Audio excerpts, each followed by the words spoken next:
Hello, welcome to Bob's Dungeon. My name's Bob, I'll be your host. When making up your character for a game, it's always really good to have more options. Until those options become so ludicrous that it takes more than an hour to make up a character. But that's just a pet peeve of mine. In this video, we're going to talk about the options for the first edition Vampire the Masquerade game with Vampire the Masquerade Player's Guide, first edition. This book has 207 pages and a copyright of 1993. It was published by White Wolf Games, and all the artwork in this book is all in black and white.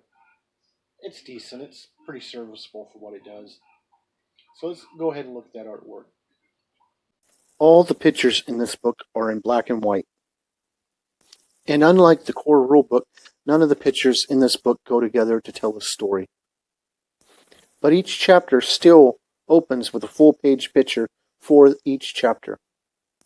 And each new clan gets its own picture to give you an example of what a member of that clan could look like. Overall, the artwork in this book is pretty decent. To use this book, you'll need a copy of the core rulebook, this book, and a bunch of 10-sided dice.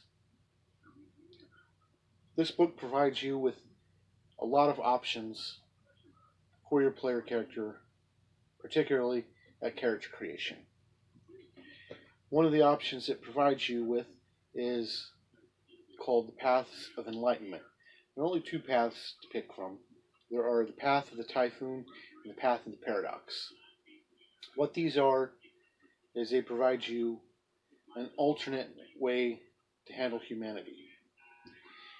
Humanity in the vampire game is a ranking of how close to human you are, or how close to appearing to be human you are.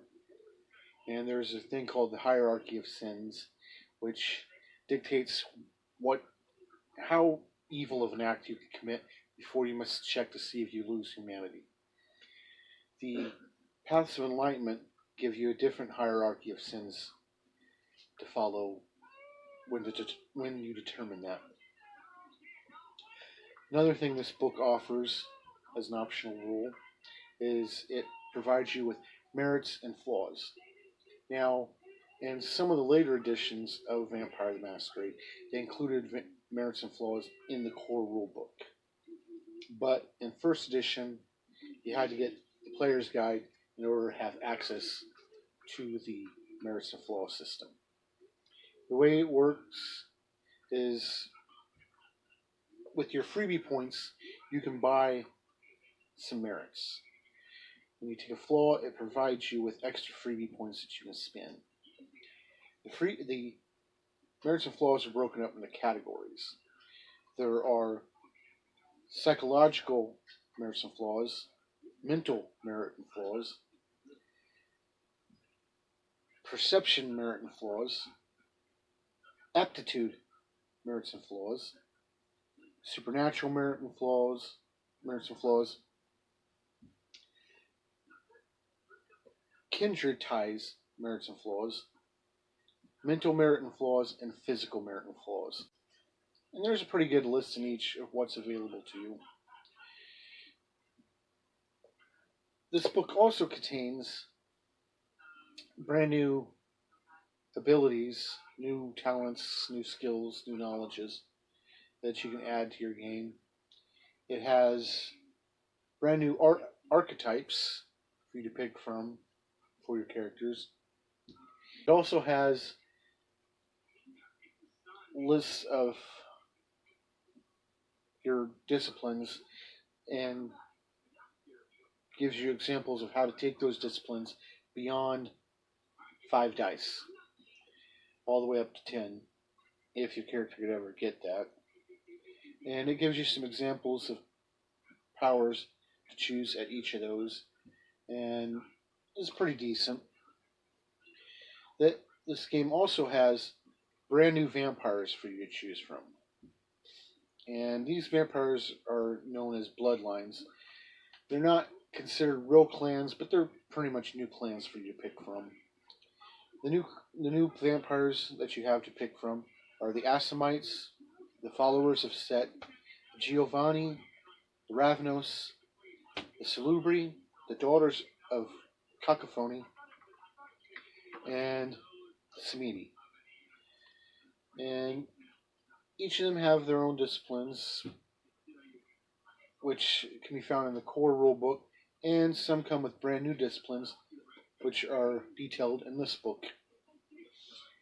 Another thing that this game offers you, or that this book offers you, is rules for playing a mortal. And it actually has a mortal character sheet that you can print off to use for your mortal character. And to kind of spice things up a little bit for Immortal, they have what's called Numina. Immortal doesn't have to have any Numina, but if he does, there is Faith, Thaumaturgy, and Psychic abilities. And it gives a little bit of a description for each of them. Not too much detail. I think there's like 2 pages total for all 3. This book also contains an assortment of new weapons and equipment and vehicles that you might use in your game. It also gives tips on how to roleplay certain aspects of your character and tips on playing different types of characters in general. And it's almost a must-have book, I think, if you're going to run the first edition of Vampire. One of the biggest flaws with this book is everybody I've ever known to have this book, particularly, has had a problem with the pages falling out.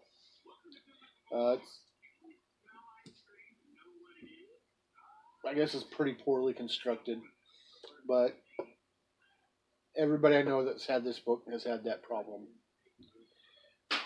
But brings me to 3 questions. Would I play a character using the information in this book? If I was going to play in a vampire game, an old World of Darkness vampire game, yes, I would.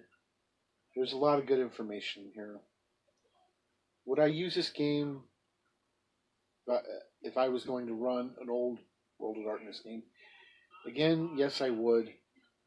There are a lot of good options in here. Not that I particularly get into the vampire anymore. Would I recommend this book? Absolutely. If you're going to run first edition Vampire, this book is pretty much a must-have as far as I'm concerned. And that's really all I got to say about Player's Guide for Vampire the Masquerade first edition. Thank you for joining me at this look at this book, and hopefully you'll join me next time where we'll talk about something else. Bye.